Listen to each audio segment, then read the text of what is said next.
In the previous section, we have built our lab on VMware Workstation, including computers and servers. And in order to build a realistic lab, we will install GNS3 to simulate Cisco network devices. Then, we will create a sample network including Cisco router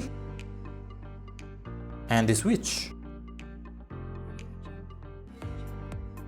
Then we will assign the router and switch IP addresses, so we can test the connectivity to and from servers. I will assign the router IP 192.168.102.14 and assign the switch IP 192.168.102.12. And finally, we will connect GNS3 network to VMware, so all devices can communicate with each other.